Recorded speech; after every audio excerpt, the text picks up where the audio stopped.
Hello and welcome you all to the another lecture of Physitronics Building the Concepts of Physics. আজকের আমাদের আলোচনার বিষয় হচ্ছে গ্যাসের আচরণ চ্যাপ্টার থেকে আমরা প্রয়োজনীয় সূত্রগুলো জানব যাতে আমাদের অঙ্কগুলো করতে সুবিধা হয় এই চ্যাপ্টার থেকে। তো সূত্র বলার সময় আমি একটু কনসেপ্টগুলো বলে দেবো, যেমন এই চ্যাপ্টারে রয়েছে তোমাদের বয়েলের সূত্র, চার্লসের সূত্র, অ্যাভোগাড্রোর সূত্র।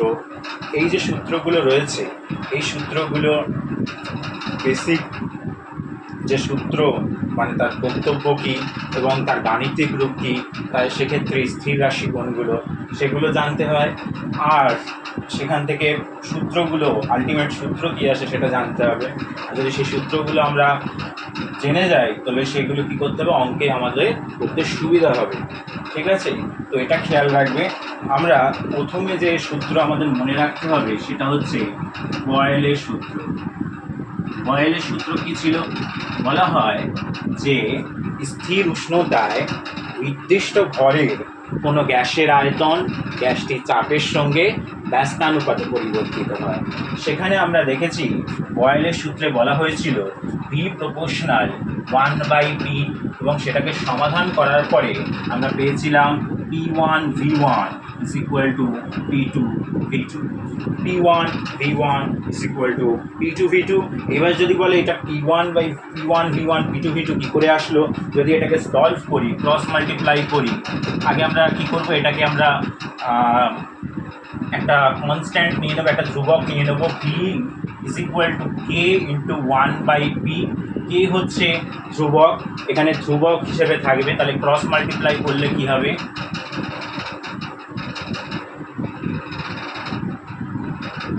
PV equal to K।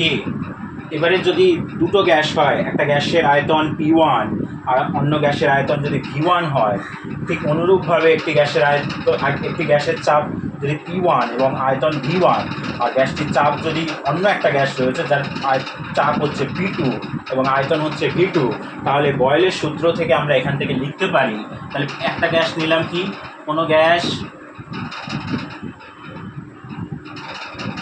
তার চাপ P1 আয়তন V1, ঠিক অনুরূপভাবে অপর গ্যাসটি তার চাপ P2 আয়তন V2 যদি হয়, তাহলে আমরা এখান থেকে লিখতে পারি P1 V1 is equal to P2 V2 is equal to, আর যদি তৃতীয় কোনো গ্যাস হতো তাহলে P3 V3 is equal to K হতো। ঠিক আছে, আমরা এটা লিখতে পারি দুটো গ্যাস, তাই আমরা P1 V1 equal to P2 V2 is equal to K লিখলাম। এটা হচ্ছে বয়েলের সূত্র। তো বয়েলের সূত্র আমাদের এই সূত্রটা মনে রাখতে হবে। এইবারে আমরা চলে আসবো চার্লসের সূত্র। চার্লসের সূত্রের যে বেসিক যে গাণিতিক রূপটা ছিল, সাধারণ গাণিতিক রূপ যেটা ছিল সেটা ছিল T°C উষ্ণতায়। তাহলে আমাদের এটা বোঝা গেছে। এবার আমরা চলে আসি চার্লসের সূত্র। চার্লসের সূত্রে কী হয়েছে, চার্লসের সূত্রে আয়তনকে লেখা হয় VT দিয়ে, VT equal to V0 1 plus T/273।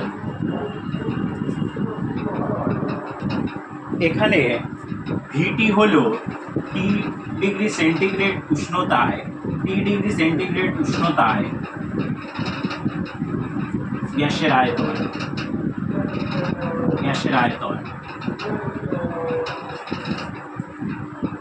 আচ্ছা, এবারে আমরা T°C উষ্ণতায় গ্যাসের আয়তন কত, VT। এবার 0°C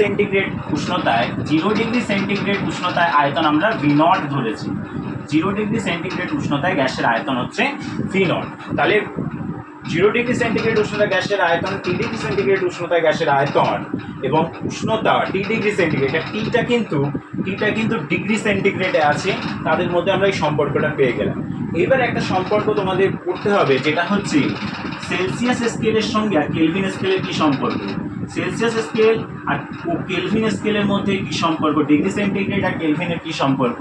তাহলে আমরা ডিগ্রি সেন্টিগ্রেড T°C ধরে নিলাম, আর কেলভিনে আমরা কী নিলাম, T kelvin, capital T kelvin. এটা মনে রাখতে হবে, ক্যাপিটাল টিটা এখানে, ক্যাপিটাল টিটা হচ্ছে কেলভিনের জন্য আর স্মল টিটা হচ্ছে ডিগ্রি সেন্টিগ্রেডের জন্য। তাহলে রিলেশন কি এদের মধ্যে, E equal to 273 plus small T, মানে T ডিগ্রি সেন্টিগ্রেড, মানে যদি আমাদের সেন্টিগ্রেড উষ্ণতায় সেন্টিগ্রেড স্কেলে যে উষ্ণতাটা হবে আমাদের কেলভিন স্কেলে 273 যোগ করে সেই উষ্ণতাটা পাবো। যদি সেন্টিগ্রেড স্কেলে যদি উষ্ণতা 10 ডিগ্রি সেন্টিগ্রেড হয় তাহলে কেলভিন স্কেলে সেই উষ্ণতাটা কত হয়ে যাবে? 273 প্লাস 10 283। তাহলে এটা হচ্ছে কেলভিন স্কেলের জন্য আমি পেয়ে গেলাম, কিন্তু টিটা ডিগ্রি সেন্টিগ্রেড। এটা হলো। এইবারে যদি কোনো দুটো গ্যাস নিলাম, কোনো গ্যাসের আয়তন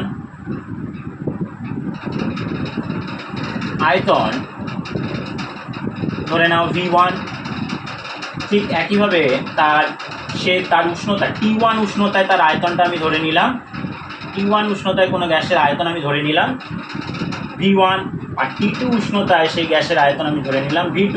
তাহলে এই যে V1 T1 আর V2 T2 এর মধ্যে কী সম্পর্ক? এটা চার্লসের সূত্র থেকে আমরা পাবো। চার্লসের সূত্র থেকে কী পাবো? V1/T1 is equal two V2/T2। এই একটা হচ্ছে রিলেশন। তাহলে আমরা আপাতত কটা সূত্র পেলাম? 4খানা সূত্র কিন্তু পেয়ে গেলাম। ঠিক আছে, একটা হচ্ছে P1 V1 equal to P2 V2, V2 equal to V0 1 plus T by 273, আর ডিগ্রি সেন্টিগ্রেড আর কেলভিনের মধ্যে সম্পর্ক T equal to 273 plus T। চার্লসের সূত্র আরেকটা সূত্র যেটা হচ্ছে কেলভিন স্কেলের সঙ্গে সম্পর্কিত, কেলভিন স্কেলের সঙ্গে উষ্ণতার সঙ্গে সম্পর্কিত, সেটা হচ্ছে V1/T1 V2/T2। মনে রাখবে এখানে দুটো গ্যাসের মধ্যে তুলনা করা হয়েছে, এখানেও কিন্তু দুটো গ্যাসের তুলনা করা হয়েছে। ঠিক আছে, আচ্ছা তাহলে আমাদের কটা সূত্র হলে? 2, তারপরে এই সূত্রটা পেলাম 3, 4টে সূত্র আমরা পেয়ে গেলাম। এইবারে চলে আসি অ্যাভোগাড্রো সূত্র। অ্যাভোগাড্রো সূত্রের সময় আমাদের আয়তনের সঙ্গে গ্যাসের মোল সংখ্যার সম্পর্ক হবে। আয়তন যদি কোনো একটা গ্যাস, তার আয়তন কোনো গ্যাসের, আমরা যদি রাইট হ্যান্ড সাইডে লিখি, কোনো গ্যাসের আয়তন V1 ও মোল সংখ্যা N1,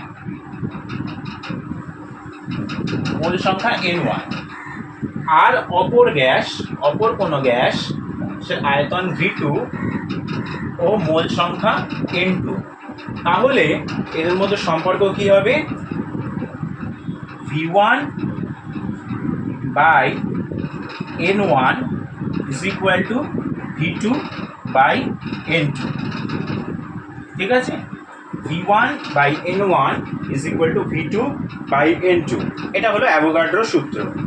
এইবারে আমাদের যে 3টে সূত্র ছিল, আমরা 3টে সূত্রকে যদি এক জায়গায় করি, আচ্ছা তাহলে আমাদের 3টে সূত্র রয়েছে। একটা হচ্ছে বয়েলের সূত্র V proportional 1/T, চার্লসের সূত্র V proportional T, আর অ্যাভোগাড্রোর সূত্র এই যে V1/N1 ইকুয়াল টু V2/N2, এটা এসছে কিন্তু V proportional N সূত্র থেকে। কোনো গ্যাস V1 যদি ধরে নেই, আয়তন তার যদি মোল সংখ্যা N1 ধরে নেই, তাহলে V1N1 হবে, আর অপর গ্যাসের জন্য V2N2 হবে। এবার ভাগ করে দিলে V1N1 is equal two V2/N1/N2 চলে আসবে। এইবারে 3টে সূত্রকে আমরা যদি সমন্বয় সূত্র যদি বার করি, তাহলে V প্রপোর্শনাল কী হবে? 1/P into T into N।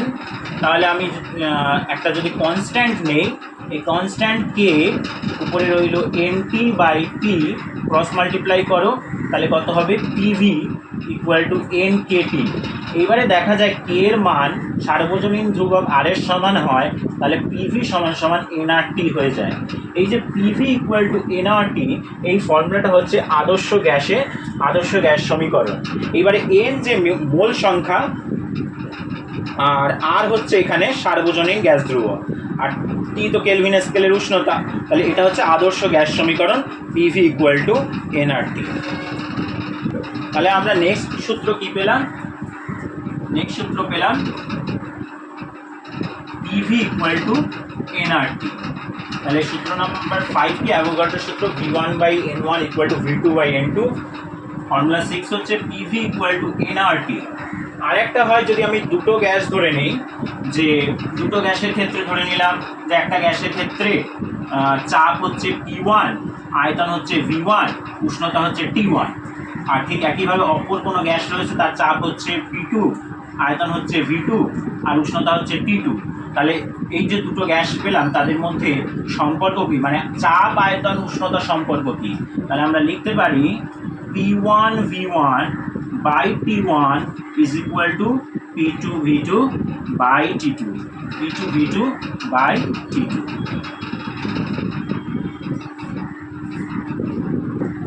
এবারে প্রশ্ন উঠছে যে এই এন গ্যাসের যে মোল সংখ্যা তার সূত্র কি? এই যে গ্যাসের মোল সংখ্যা এন, এর যে সূত্র হচ্ছে W/M। ডব্লিউটা কি? ডব্লিউটা হচ্ছে গ্যাসের ভর কত, গ্যাসের ভর, আর এম হচ্ছে মোলার মাস বা মোলার ভর।